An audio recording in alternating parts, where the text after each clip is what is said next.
Hey, what's up, family? Welcome to Music Makers. I am so excited for today. I am just so grateful that I get to share with you guys, my journey because for me, I feel like I'm leaving something. I'm not just doing cool stuff and having a great time. It's like, no, I want to bring people along. I want to bring you along, and so I hope that you're happy to be here with me hanging out. Today we're going to talk about Aaron's will of musical happiness. I almost wish I had like one of the little things that went gling.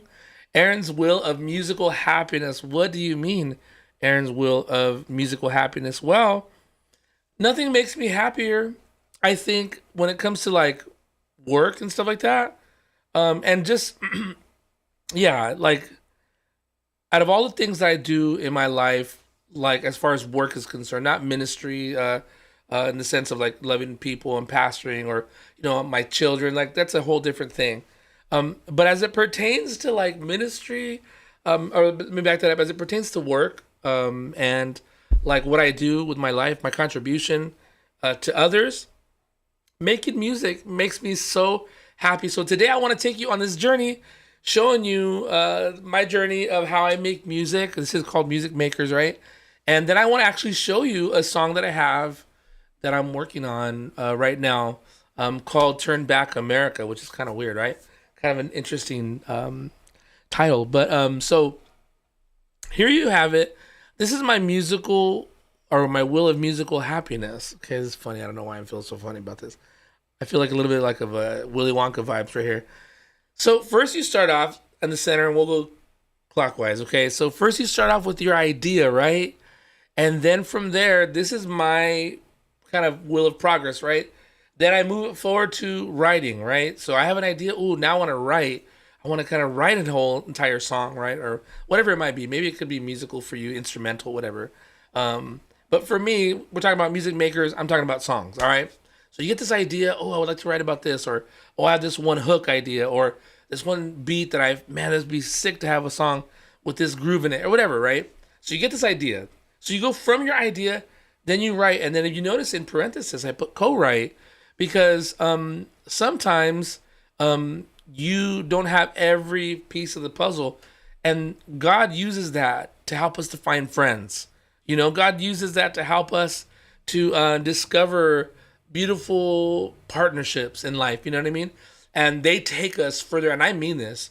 Some of the best songs are written in teams, written by several people at once. So then you write or you co-write, and then from there, once you get kind of the song, usually even in the same day, you might demo, or just kind of come up with an idea of how the song would sound, right? And then from there, once you get to that demo, then you arrange it, and arrangement is really, and we'll talk about this every one of these things, kind of. I'm gonna give you my favorite tip for each one of these in just a second, and I think they're actually really great tips. But arrangement is really like, okay, so we had this demo idea. How should this song really go? Where's the verse? Where's the chorus? Where does it build up? It's kind of like thinking about like the dynamic of the song, like where does it grow and stuff like that. Where's it soft? Where's it meant to just hit people, or where's it meant to like, where's the drop at where are people supposed to dance and have a great time, right? So you kind of arrange it like that, right? You kind of put it all out, you lay it all out in like a Pro Tool session, a DAW, whatever. You might not like Pro Tools, you might be a Logic person, you might be some people, they're like, oh, I love, Personas, Studio One or whatever. Okay, whatever, I don't care. However you do it, you arrange it, right? Then from there, once you have a nice arrangement, kind of agreed upon arrangement with people that you're working with, then you get into the production. Now you start bringing in the actual, like, whoever's going to play the instrument, or you want to work with somebody on the beat, or maybe from there you might want to, like, I don't know, like sometimes like I have these dreams like, oh dude, if I could just put an orchestra on this song, or if I had the money, this one song would sound killer, with like horns. I remember back in the day when I was doing a lot more like kind of bolero kind of stuff. I used to love calling Ramon Stagnardo, R.I.P. Ramon. Great guy, man. He played nylon, and I would just love to have him, right? So then you send it out. You start getting the different players on there, or, I say send it out because we're living in a modern time. Back in the day, then you go to the studio together. But now, people, they could track from their houses, makes things a lot more inexpensive. And anyways, I could talk about all these things at length, but then you produce. Then, of course, the final thing is finally after you have the song that you want, after you're in that place where you're just like, dude, I love even hearing this, because don't feed anybody anything that you wouldn't eat yourself. You know what I mean? So like, once you've produced something that you enjoy, then it's time to release it. And of course, these days, man, the ability to reach is absolutely incredible. So this is kind of my wheel of happiness, and my general rule for my process is just keep it moving forward, right? Of course, in this case, we're doing, let me see, can I do this? No, I can't even do it. I can't do it. It's counterclockwise. Counterclockwise. And it's from idea to co-write to demo to arrange to produce and then to release, right? That's kind of my process. But I want to show you guys one of my songs. It's called Turn Back America.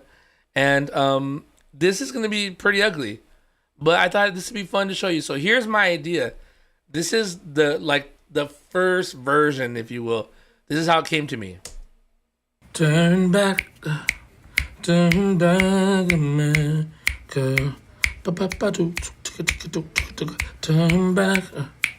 I feel like I'm asleep.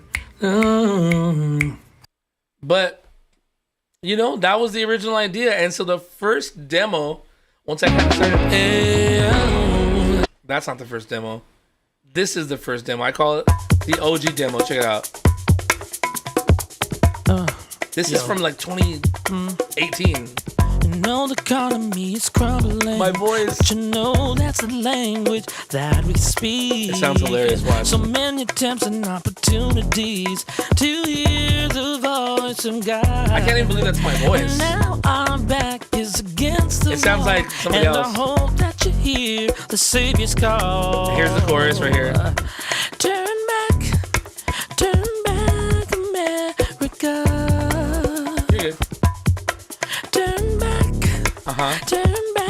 America. Ooh.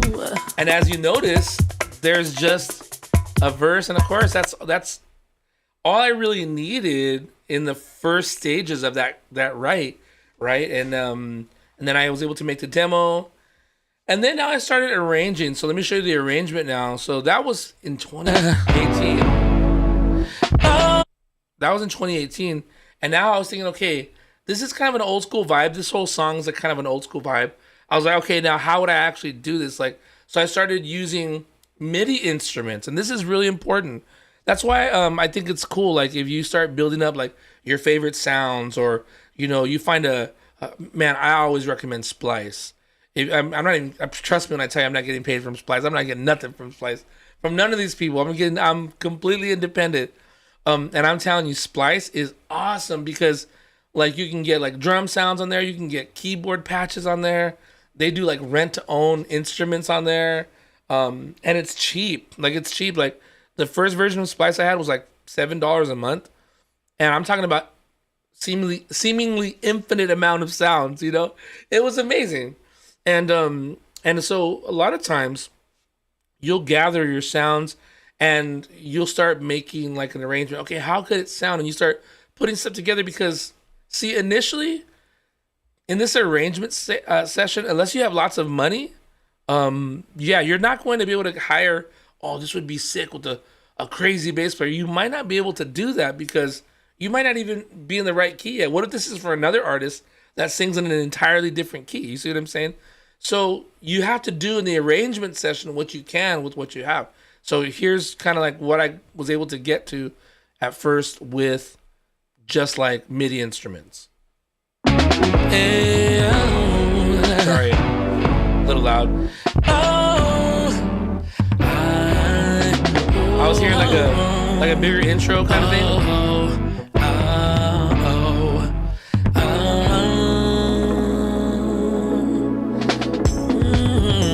I know the economy is crumbling, but that's the language that we speak. Similar to the demo, right? So many attempts and opportunities to hear the voice of God.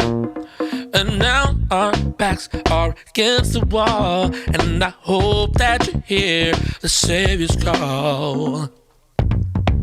Turn back, America. Yeah. Kind of want that groove. Turn back, America. Turn back, America. Yeah, yeah. Turn back, America.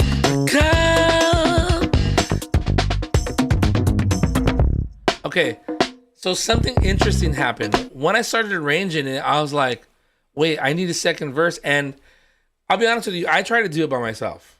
I don't like to inconvenience people.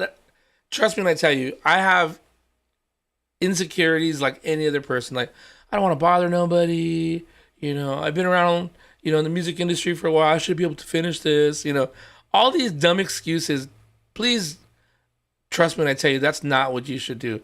If you feel like you have like kind of either come up to an end of your abilities or just have the desire to work with somebody. Sometimes it's just fun to find someone that might help you with your song or might even like working with you, might like your music. So what I did is I actually went backwards on this wheel, and I wish I could do this correctly, but I went backwards on this reel to co-write. And I called my friend Dia, and I asked her, I was like, hey, can you like come in here and write the second verse? And I already know she could sing good. So I told her to like, yeah, maybe just sing it, oh, this is not my thing. She was telling me that's not necessarily her style, but she was willing to try, and she knocked it out of the park. And so now, of course, I'm going to bring you to this other place that we're at now. Now we're in this production phase where she did this co-writing, and now she's joining me in this production phase in a more finished, this is not done. I don't have a finished product to show you today, but we're pretty close to, like, I feel like we're like 50% through production. You know what I mean? And the other thing that you're going to hear in this particular one is now that I felt like this was the right key and I heard Dia's voice and I was like, oh, this is getting really, really good. I had the opportunity to have Ethan, I think it's, well, I don't want to mess up his name, but he's a guitarist, great guitarist, just moved to LA. It's either Ethan Writings or Ethan Holdings. Sorry, Ethan, I feel bad. I don't remember everybody's last name, but Ethan's a dope guitarist. Let me see, I'll tell you what it is, because I don't want to mess anybody up. Ethan Writings. And I had an opportunity to have Ethan play guitar in it, and I was looking for songs. I was like, man, do I have songs that maybe he could work on? Because, he was available for work. And I was like, oh, Turn Back America. So I did already get guitars on it, even though it is a little bit of a risk. Because, what if at this phase, we still want to change like the vocalist, or we want to do this or that, or change the key, it's a little bit of a risk. Of course, I know you could warp stuff and change keys, but that's not my style. I like things to first come in original, and then from there you could warp us, kind of thing. Okay, so now I'm going to show you this in a production phase. It's not necessarily ready for release phase, but it's pretty far along. And here's Dia's verse now.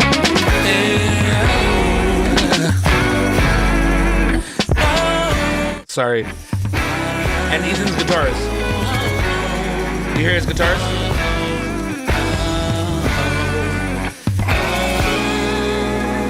Ethan's a bad boy. I know the economy is crumbling, but that's the language that we speak. So many attempts and opportunities, more mixed as well, to hear the voice of God. And now our backs are against the wall, and I hope that you hear the Savior's call. Turn back, America. Yeah. Turn back, America. Turn back, turn back, America. Yeah. Turn back, turn back, America. All right, here comes. Here's Dia's verse. Check it out. I know you're hurting. I know it's hard.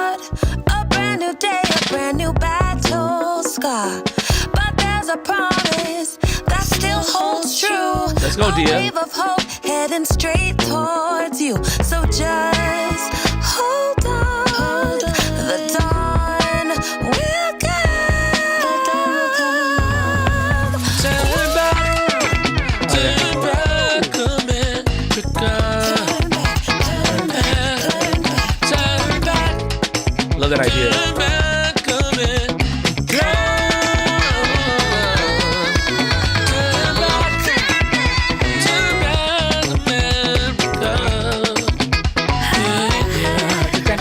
Hear the guitars.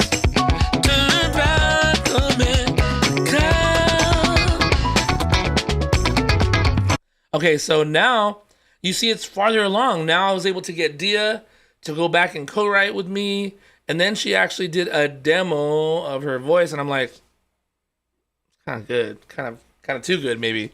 But anyways, my point is now we're further along in the production. Now, just listening to this, that was me playing key bass with a real sounding bass library. But you already know I'm gonna go with my bro K. Shout out to K if you're out there, KK. Hello, bro K. Right? So I'm excited because now I'm like, ooh, I want to put live bass on it now. Those are not real drums. I programmed those drums. If I had the money, Teddy Campbell, if you're out there listening to me, hello. I would have, if I had the money, I would have Teddy Campbell do it. Cause this is like these drums, like I pretty much fashioned these after what I would imagine he would have done. So that's my process. I started off with just a little idea, again, little ugly little voice memo. Turn back, right? turn back, America. And then of course my original demo where I sound like I'm 13 years old. Watch. You know the economy is crumbling, but you know that's the language that we speak. And Right, so four. many attempts and opportunities. And then of course,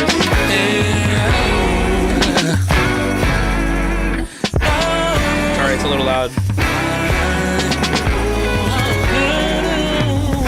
Yeah. Thanks, Bobby. I appreciate that. Anyways, so that's my process. And of course, I'm going through this fast because I don't want to bore people, but you are seeing an overview of the process. You know what I mean? And so what I want to do now is I want to give you a tip for every one of these processes. So my tip for when it comes to ideas is simply just be ready for moments. Be ready for moments. You never know when inspiration is going to strike. In fact, I've had inspiration strike me at the most unlikely times, like at the park with my kids, at the mall with my kids. I'm all, there's a thread there. After his shower, like at night when I looked up, I remember I had this one song. Wait, is this piano gonna work? It was like, wanna look up to the sky and the stars just fill my eyes. I get overwhelmed to think about the love you have for me. I see the twilight in the moon. Pray that you'll be coming soon. Till you do, I feel a little homesick. So I remember that song came to me because I was coming home after dinner with my wife. It was date night. And I just looked up and I was like, wow, the sky is so beautiful. And somehow, I felt like I missed God or something like that. So I was like, oh my God, it's like romantic. Like I miss him. Like, Lord, look at how beautiful you are. And like the sky that you created. So inspiration can strike at any time. So be ready. And simple as having your phone around, or say if your phone is messing you up, messing up your life. And okay, fine.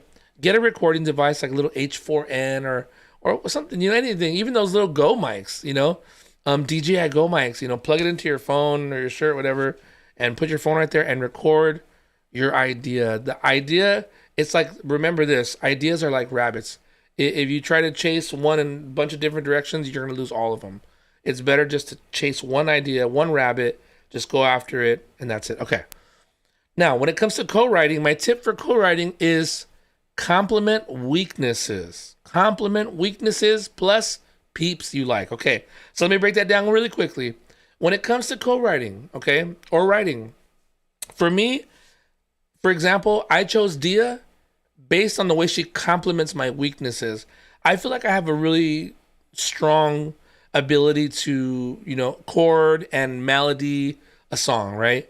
But Dia, I wrote with her one time at this Maverick City writing day thing that we did, and she writes for Tribal for Maverick now. And on that day, I had to write with her, and whoa, her lyric flow was like, I was like, did you read that somewhere? So, oh no, I just came up with it right now. I was like, shh, thank you very much. Like, come and write with us over here, you know? So I sent this to Dia. Sure enough, like on a weekend, she sends it back, and the verse is perfect.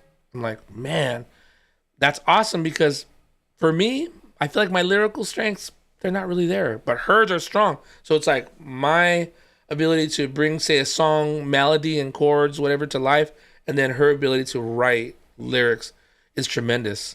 All right. So the other part of that tip is peeps you like. Let me say this. Sometimes part of the inspiration is just friendships. And I know this sounds really sappy, but no, I was just writing with my friend Nikki this week on what? When did we write, Nikki? On Tuesday or something like that? Or maybe it was, I forgot. And oh no, it was last week on Thursday.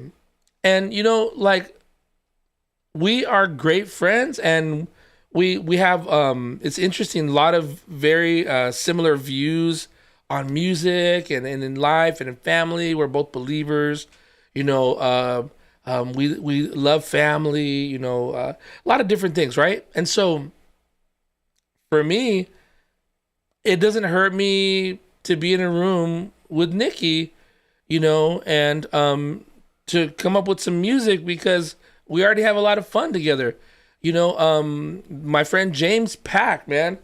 Jeez, James is like, he's so funny. It's like you'll be writing about anything, and we did this write for Integrity the other day, and it was me and James and some other people there, and me and James, man, we just like, we hit it off, and we're laughing, and I'm like, bro, James, come back. Brandon came over, and we had the best time at where did we go? We went to Guadalajara Grill right here down the street, and you know, Brandon's a big tall white dude, you know what I mean? The mean chunky Mexican guy walking in there is like a bar joke or something like that. And man, we were laughing, and people I thought we were crazy, you know. And sure enough, me and Brandon wrote a crazy cool song in just one afternoon, and that's, I think, a huge key. You know, my friend Phil Cias, I remember Phil Cias taught me this. You know, when it comes to people you like and working with people you like, we sat down there and we didn't know each other much, so we couldn't like each other. So he was like chilling with me, and we were like writing, and I was like thinking, doesn't this go on a write already? And we were just sitting there. He had a coffee for me, and I actually had tea that day. And I think we had like some cookies or something like that. And I was like thinking, wow, we were just talking about fun things. I was all nervous because he's a big time writer, you know? And no, he just wanted to hang. And I learned that from Phil. Like, no, you got to work with people that you like. So when you're co-writing, find someone that complements your weaknesses, and also find people you enjoy to be with. All right. Now for demo, here's my big tip. Inspo, not perfection. Okay. So a lot of times people get, especially new producers, get confused. They think that the first time you start tracking is the last time you start tracking. The truth is, it is not. It should not be. If you're lucky, maybe there's a piano that you keep or an acoustic that you keep if you're really good at what you do, you know. And I'm not trying to say, oh, nobody could do it. No, maybe you did. Okay, what? Oh, I tracked my whole record in 30 seconds. Okay, God bless you. All right, but for the most part, the first time you track is not going to be the last time you track. The first time you track, which is the demo, just let the inspiration flow. Don't be like, oh, there's this one perfect piano. And especially if you're writing with somebody that day and take 2 hours finding the piano. At that point, nobody even wants to be there anymore. I've seen hunger deter a co-writing session. You know, I've seen boredom deter a co-writing session. You know what I mean? And for me, like the way I am, even if I'm writing by myself, if I take too long looking for a song, the idea's already left me, you guys. And if nothing else, the inspiration's gone because now I'm hungry for lunch, right? So remember, inspo, not perfection. Inspiration, not perfection. Okay, next phase of this wheel of musical happiness is to arrange, okay? Now here's my tip for you on a range. This might be a little nerdy, but let me just hear me out, okay? Impact through energy, growth, and attention. So when you're arranging, what you're doing is you're trying to set up the song. Like, how is this song gonna grow? How is this song going to, like, where is it gonna hit? How about this? What message do I want people to leave knowing, and what feelings do I want them to leave feeling? Should they leave? And a lot of times we don't even ask these questions as producers, and this just shows that we have a lot to learn. I'll be honest with you, I've done this many times. I'm like thinking, interesting, the lyric is so sad, but my music is so happy. Sometimes that works, but sometimes it's a total accident. I'm like, I need to change that chord. Me and Joseph Espinosa, we were, why am I name dropping so much today? Whatever. So me and Joseph Espinosa, we were writing the other day, and he's like, what is it about this Captain EO song? I don't know if you guys remember Captain EO, Michael Jackson. It was a Disneyland attraction. It was amazing. I was there on the opening day. That's another story for a different time. I was there. My dad and mom took me there on the opening day. Okay, none of the bishops get mad at my dad. Okay, he didn't actually know. But we were there on the opening day, and Michael Jackson was going to descend in a helicopter. Anyways, that's a different story for a different time. But let me just tell you guys this, okay?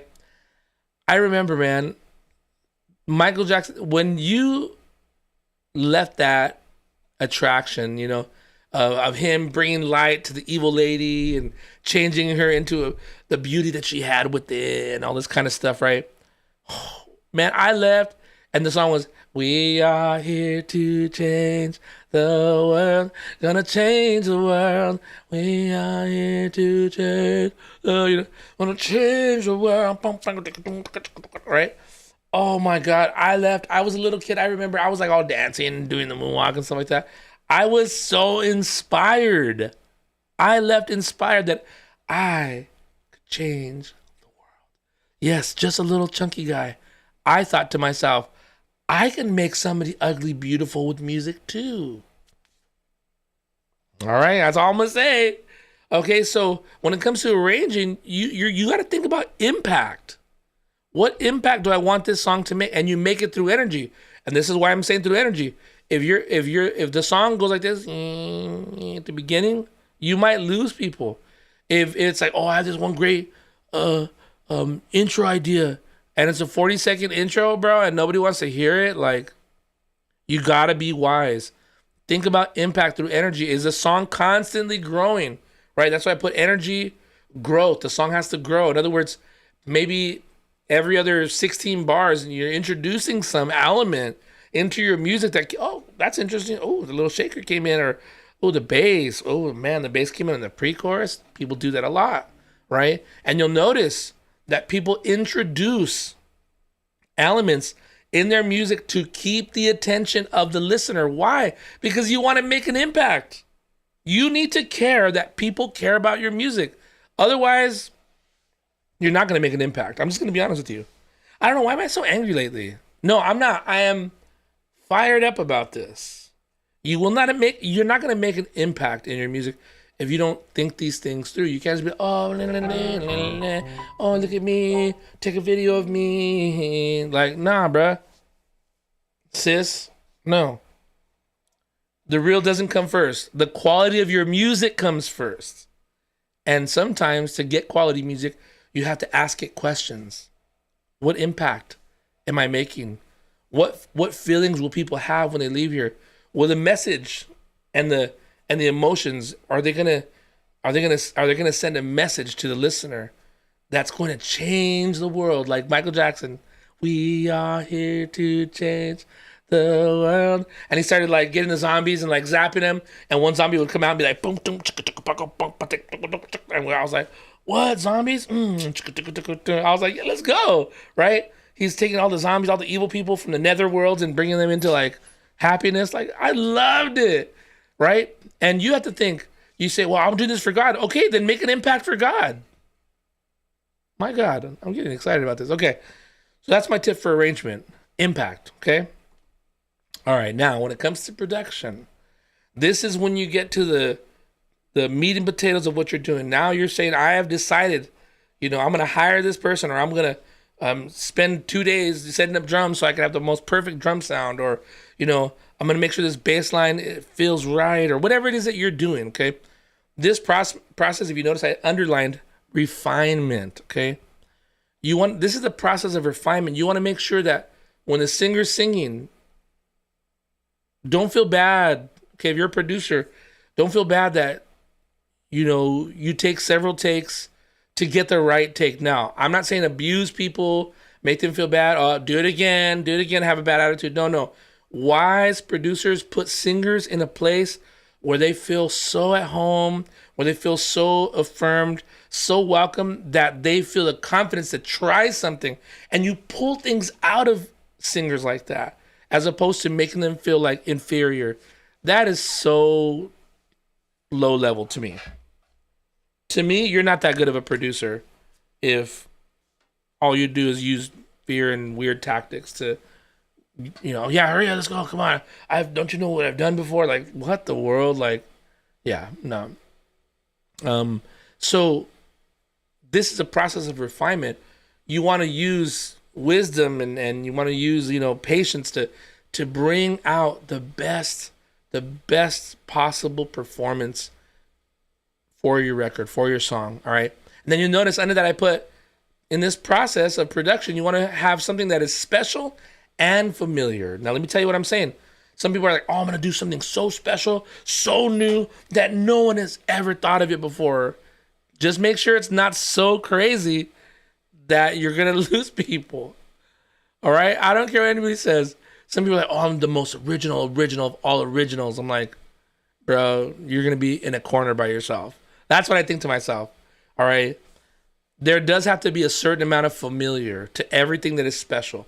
So yes, you're special. Yeah. Oh, I'm doing something that nobody's ever done. Okay, great. But is there a lane for it?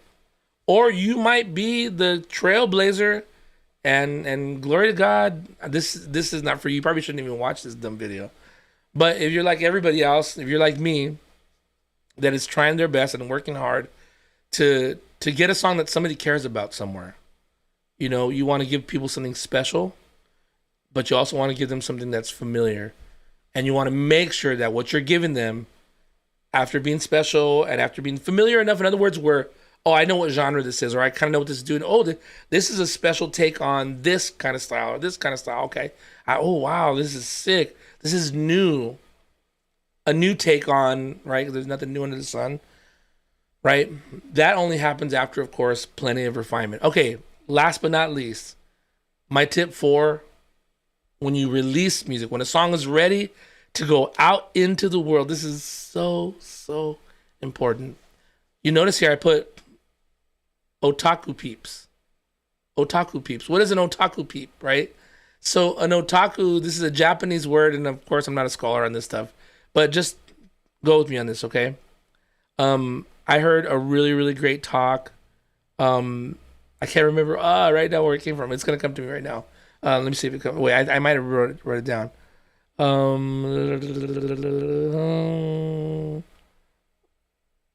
Okay, I'll find out. I'll let you guys know. Or if you want to ask me, DM me, okay? But this is what otaku is, okay? An otaku is a Japanese word that describes the desire of someone who is obsessed. Okay? They'll drive all the way to Tokyo for the best ramen that they just heard about, right? They're obsessed with the best ramen, right? And so these are notes from this guy's talk. He says, you need to talk to a constituency that has an otaku. Otherwise, getting your idea to spread is nearly impossible. And so what he's saying here, Seth Godin, thank you. It just came to me. Thank you, Lord. Seth Godin. This is a talk by Seth Godin. He was talking about marketing and how to get your ideas to spread. One of the best talks I've ever heard. Go to YouTube, Seth Godin, how to get your ideas to spread. Blew my mind. Okay, keep on going. So one of the things that he was saying about otaku is he's like, a lot of times we want an audience like, oh, I want to have the young people, or, oh, I wish all, the young moms would listen to my song, because they say that if all the young moms are listening to your song, it's probably blowing up on Christian radio. That's for Christians, right? For CCM. And I want all the, whatever. People go after, like, fame, if you will. And that's how you know you're kind of in the wrong cartoon. What he's saying is you need to find people that have an obsession, and it's not a Christian thing, right? But what he's saying is you need to find people that care, basically, about what you're doing, all right? So sometimes, I don't know about you, but I find myself producing for Aaron Lindsay. Now, I know Pastor Aaron Lindsay personally. We talk on the phone, and he's been a great blessing in my life and a huge inspiration. I found myself producing for Aaron Lindsay because Aaron Lindsay produced all the Israel stuff, and he produced the Marvin Sapp stuff. And some of my favorite things that still speak to me to this day was produced by Aaron Lindsay. But here's the thing. A lot of times when I'm trying to produce for Aaron Lindsay, I'm trying to be impressive to a king musician. He does not represent the majority of people that are listening.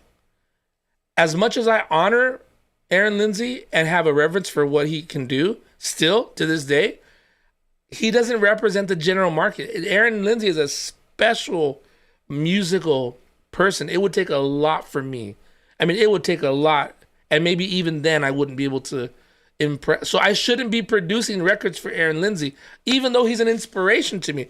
No, I should find the people that have an otaku for what I'm doing. Now, I'm going to give you guys an idea. I'm going to give you guys an example. This is true. I'm just going to put my heart out there. I found myself, you guys, as I grew older, everybody wants this, to be younger, right? So I think that my audience should be the young people. Guess what I found out? I am not the young people's person anymore. I am not. I don't, oh, brother, we love you. No, thank you. Kiss, kiss, kiss, okay? But no, let's be honest. People now, you know what they want from me? When I get up on my keyboard, and I do this, I love to do this, and I usually haven't combed my hair yet in the mornings, and I'm all like, after prayer, I will cling to the old rugged cross and exchange it someday for a crown. Bro, likes, hearts, brother, thank you so much. We appreciate you. I'm like, but you're not a young person. Wait, get away. I'm trying to minister to the young people. I have a burden. While there are people that have an otaku, and this is a bad word, I know. Let's not say an obsession, because that's what that word means. But to try to explain this to you, that they have something, they care, they have a desire, if you will. They give a darn about that music that we grew up with. They care about that music. They don't care that my hair is not, I'm sure they do care, but they're not here for like, oh man, Brother Aaron, Pastor Aaron, man, he has that sex appeal, when he sings, the oldies. Like, no, man. They're not here for that, bro. They're not here for Fatso Boy. They're not here for that. They're here for the music that they love. This is not about them supporting me. This is about them supporting themselves and how the Lord blesses them when they remember that music that they listened to when they first came to Christ. See that? So now I'm not here going after, an audience that doesn't care for me. No, I'm looking now for my otaku peeps. Who are those people that have an otaku, not a taco, but an otaku, an obsession, not an obsession. Let's godlyize this, that have a desire for what God has given me. That's my audience. Those are the people that I need to be ministering to. And so what I put here is honor them. Then I put plus, trust God for the results. So find your otaku people, honor them, produce for them, make music for them, serve them, and then give those results to God. And then from there, maybe he'll give you another assignment. Now, who knows? Maybe God will finally let me do a young person song. I've been trying to do it since I was young, but that time has passed me by. And guess what? Turns out people love when I do old music. Go figure. But I can't complain. I should be happy and thankful, and I am, that God finds me useful. That God can take my gift and he'll still breathe on it. My God. That's what your releases should be. Your releases should be God-breathed. I didn't mark that there, but your releases, they should be God-breathed. They should be inspired. And when you are inspired, you will find your otaku people. I didn't think that was going to come out so good. That was awesome. All right, family. Well, thank you for joining me today for Music Makers. I love you all. Thank you for just being here and listening to this. I really hope you learned something, and I hope you're blessed. We'll see you next week. Bye. God bless.